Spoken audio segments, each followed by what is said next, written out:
Connie Foss. I'm Abby Miller. And we're Americorp Summer Vistas doing nutrition programming in Louisville, Kentucky.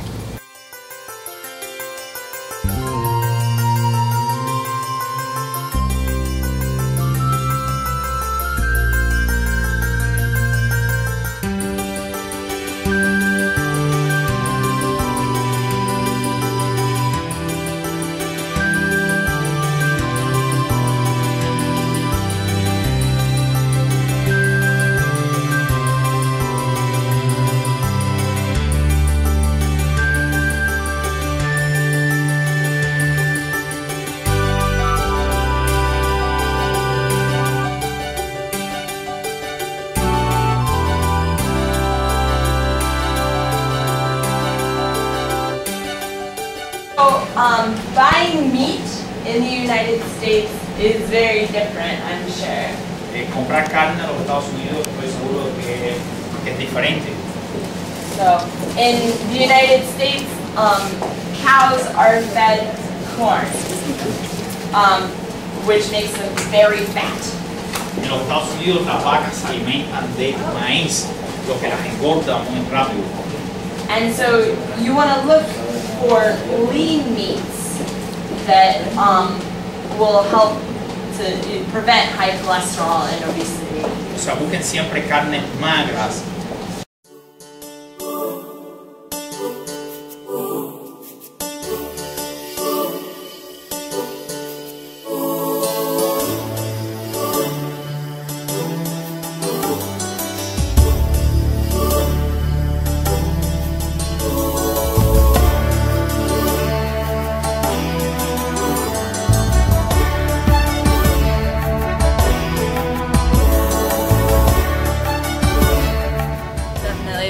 There's a huge learning curve when it comes to just starting to incorporate fresh foods into your diet, but I think people are catching on and realizing that a lot of their health problems and medical bills and their children's health problems are associated with their diet.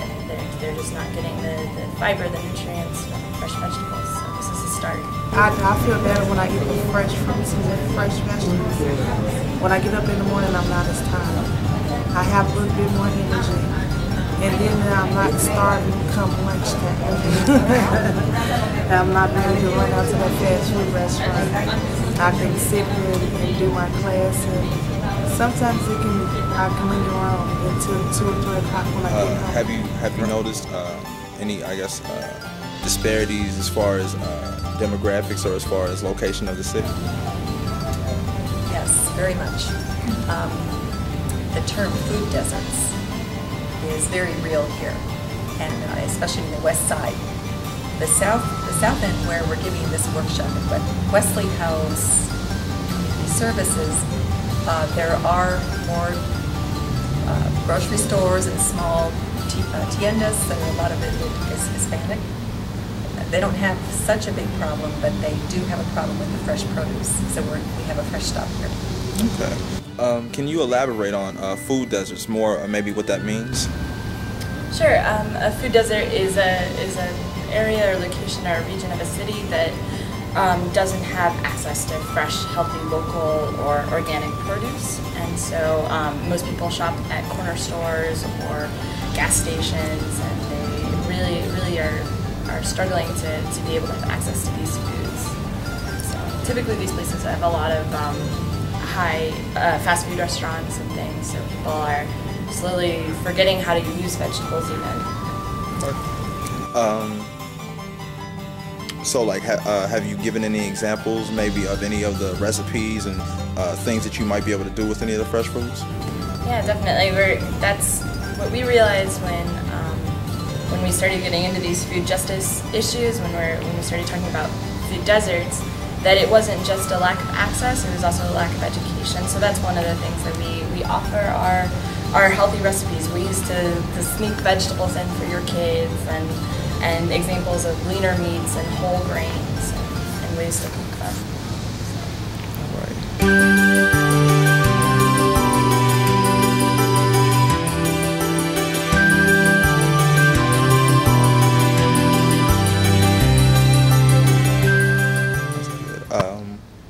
what's a recipe that you've had recently?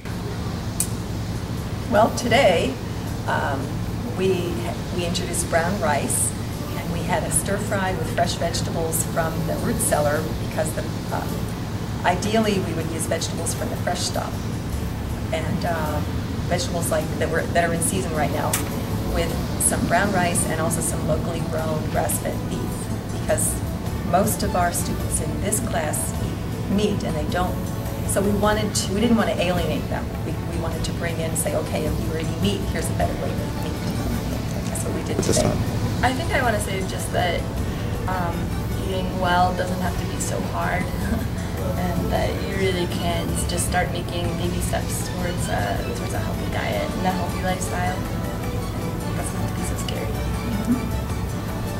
And really bringing it, making it personal, and asking about personal health issues that they have in their family. And about 2 weeks ago, we asked that question, and every single person in the class had some sort of a health issue or knew of someone.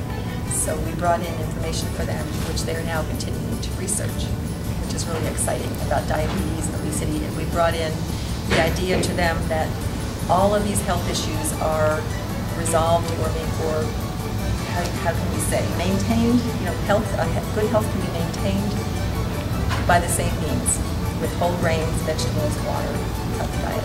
And I think they learned. If they learn nothing else, that's what they learned. That sounds great. Antes comía, claro, saludable, pero no tan importante como ahora que me han mostrado, que no solo comer carne, comer cosas con grasa, eso me hace bien. No, eso no me hace bien, porque es negativo. Yo me gusta, ahora he cambiado usando el aceite de canola y el aceite de oliva para mejorar mi salud. She says that yeah, she has learned a lot from the class. Before she used to eat a lot of meats, and she has learned from the class to eat with less meat, less red meat, to eat and cook with canola oil or maybe olive oil, and also she mentioned about fruits and vegetables as well to eat better and healthier.